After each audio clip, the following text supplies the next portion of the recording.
Nanti saya kasih garamnya seperti ini biar tahu ya teman-teman ya. Ini 1,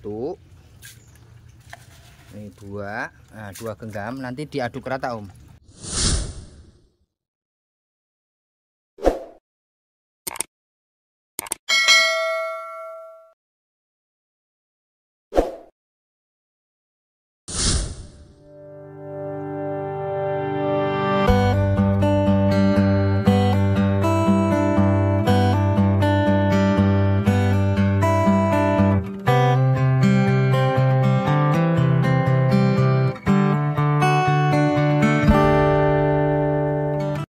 Nah, banyak pertanyaan ya dari rata-rata teman yang bertanya ke saya, Om, ikan saya pada upacara dan airnya bau. Nah, bagaimana penanganannya seperti itu? Nah, kebetulan hari ini hari Minggu ya, hari ke-14 untuk tebar bibit yang ada di kolam semen ini. Nah, hari 14 ini seperti SOP yang sudah saya share ya. Jadi setiap minggu itu saya buang air 30-70% kondisional. Tapi kita akan coba lihat, ini menyambung pertanyaan dari teman-teman ya. Nah, saya sudah siapkan saringan, selang, garam grosok dan probiotik. Nah, nanti kita akan coba lihat. Nah, untuk detailnya saya akan balikkan video supaya teman-teman tahu. Nanti akan terjawab untuk pertanyaan teman-teman ya. Nah, kita akan coba lihat ya. Kolam 1 ini airnya sudah berwarna abnormal ya. Biasanya warnanya coklat, baunya rada amis. Nah, ikannya upacara biasanya ya. Jadi saya akan menjawab pertanyaan teman-teman ya. Jadi kita akan membedakan dulu kolam 1 dan kolam 2-nya. Kolam 2-nya ini hijaunya hijau bagus ya. Nah, kebetulan di hari 14 ini saya biasanya melakukan yang namanya perawatan air mingguan ya. Nanti saya akan jawab seperti apa buat teman-teman. Jadi ada 2. Yang satu adalah nanti kita akan buang air 70% untuk teman-teman ya yang mempunyai kolam 1. Itu kita akan buang 70%. Setelah itu nanti pemberian probiotik dan garam grosok. Nah, setelah pemberian garam grosok dan probiotik, kita kocor air baru sampai dengan ketinggian semula, misalkan ini 50 ya 50 cm seperti itu. Nah, nanti di minggu pertama diusahakan pemberian pakan sedikit demi sedikit supaya bakteri air yang terkandung dalam ikan itu tidak lebih banyak daripada si fases atau sisa pakan ikan seperti itu, supaya airnya jadi mateng. Nanti di minggu 2 baru nanti pemberian pakan gas ya, banyak enggak apa-apa sesuai standar, tapi di minggu pertama diusahakan pemberian pakan sedikit dengan ciri-ciri air seperti ini ya. Nah, untuk cara keduanya nanti saya akan buang 80% air yang ada di kolam 1 ini, nanti akan ambil air yang ada di kolam 2 ini ke sini injek setengah. Artinya itu cara keduanya seperti itu jika mempunyai 2 kolam ya. Nah, jadi perlu diperhatikan buat teman-teman, ketika airnya sudah rusak, ikan upacara dan bau, biasanya ciri-cirinya adalah bakteri air yang terkandung dalam kolam itu tidak bekerja dengan baik. Nah, langkah pertama seperti yang saya uraikan tadi ya, kita akan buang dulu air ini 80%, nanti kita akan ambil air kolam 2 ya, supaya bakteri yang terkandung dalam kolam 2 ini nanti diinjekkan ke kolam 1 dengan harapan bakteri nanti akan membantu proses di mana ketika pemberian pakan mengeluarkan fases. Fases itu nanti akan diolah sama bakteri yang terkandung dalam kolam 2 ini setelah diinjekkan ke kolam 1 ya, seperti itu. Jadi bakteri baik itu berkembang biak dengan bagus sehingga fases-fases atau amonia yang terkandung dalam kolam 1 ini nanti akan diproses setiap harinya. Nah, bagi teman-teman yang belum tahu, ini bakteri yang terkandung dalam kolam 1 ini tidak bisa memproses ya, tidak bisa memproses, akhirnya airnya bau dan ikan upacara. Nah, ini pertanyaan dari teman-teman ya, kenapa air saya bau, kenapa ikan saya pada upacara seperti itu ya. Nah, langkah pertama kita akan coba buang dulu 80%. Aduh, kita buang dulu ya. Kita akan coba lihat buang padatan dulu ya. Dalam 1 minggu itu seperti apa? Om boleh lihat Om. Tuh lihat. Tuh lihat kotorannya ya. Tuh, wes kental banget ya. Nah, kebetulan saya juga ada tamu nih dari Cikarang, Om. Halo, Om. Nah, ini lagi belajar bareng ya. Nah, kita akan buang 80% ya, seperti apa. Nah, kita lihat tuh padatannya keluar semuanya, coklat ya. Nah, nanti setelah 80% dibuang, kita akan ambil dari kolam 2 ke kolam 1 ya, dengan menggunakan ini kita kasih apung-apung. Terus kita kasih selang, nanti kita akan ambil, kita kasih garam gosok dan probiotik ya. Nanti kita akan sambung lagi videonya seperti apa. Kita buang air, usahakan air itu dikocor ya. Nah, seperti ini ya, supaya ikan tidak gagal adaptasi. Ketika air itu dibuang, di bawah itu adalah padatan. Nah, padatan itu nanti takutnya terhirup sama si ikan, makanya ada kocoran baru. Nah, ini sudah 80% ya, 80% dibuang.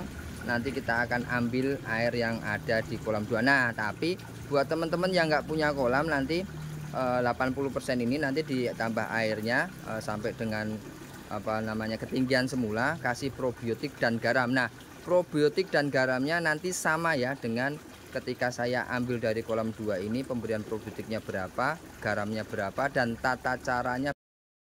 Ini pakai bak sortir, saya kasih apung-apung botolnya apa saja tidak masalah ya.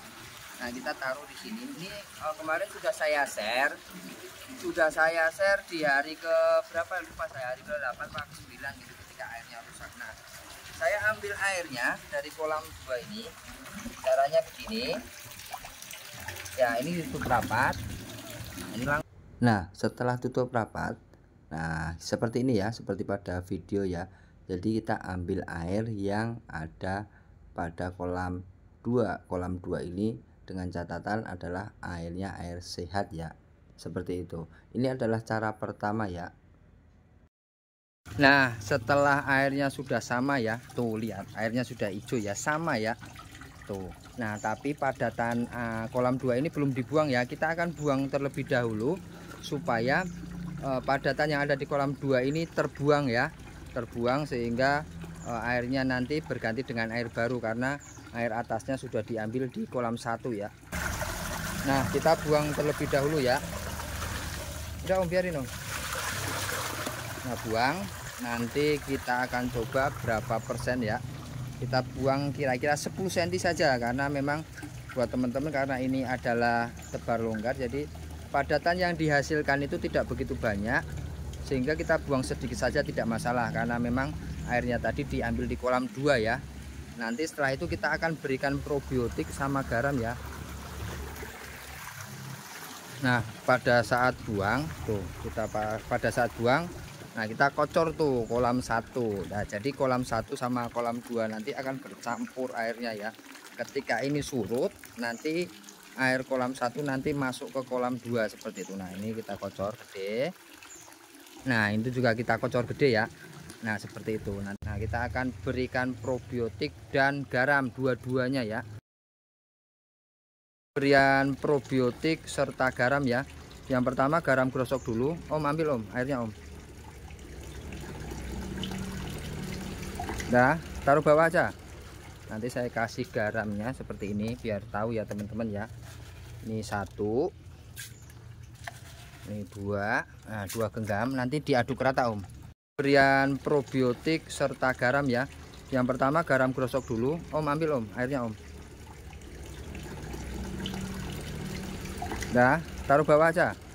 Nanti saya kasih garamnya seperti ini biar tahu ya teman-teman ya. Ini 1,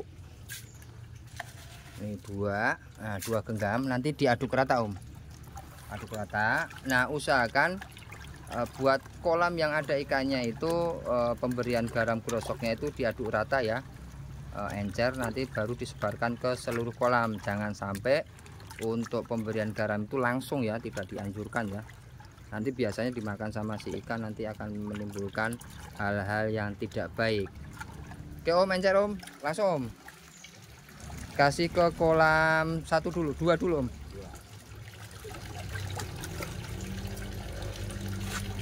Nah, seperti ini ya. Ya. Nah, begitu aja ya. Nah, seperti ini. Jadi memang prosesnya panjang. Jadi karena saya memvideokan jadi harus berjeda-jeda ya, karena nunggu dulu supaya teman-teman harapannya itu paham ya, tidak salah aplikasinya. Nah, probiotik Om. Oke Om, sebarin Om. Sebarin dulu Om. Habisin semua, habisin. Nah, kasih air lagi Om. Kasih air. Taruh atas ini. Ini tutupnya. Nah, nanti kita akan kasih 3 tutup ya, atau 4 tutup lah, karena memang ikannya semakin besar. 1 2, alah, udah 3. Nah, kita berikan 3 tutup saja ya. Nah, pemberian probiotik ini sesuai dengan ukuran kolam ya, otomatis dengan berdasarkan volume kolam ya. Semakin volume kolamnya banyak, berarti pemberian probiotik makin banyak. Semakin banyak ikan, itu juga semakin pemberian probiotiknya banyak. Nah, ini kita sebarkan rata probiotik yang kita campurkan ke air supaya dia rata ke seluruh kolam seperti itu ya. Jadi pemberian probiotik dan garam kloso itu diwajibkan jika menemukan air kita itu rusak ya, seperti pada contoh di awal tadi seperti itu. Semoga bermanfaat ya. Jadi saya ulangi lagi, ada 2 tata cara, yaitu kita ambil air kolam sebelah dengan catatan ikannya sehat, atau kita buang 70% lalu diberikan air baru, sama saja. Seperti itu ya. Mudah-mudahan bermanfaat. Salam sukses bersama Petani Nusantara. Salam hangat dari Kota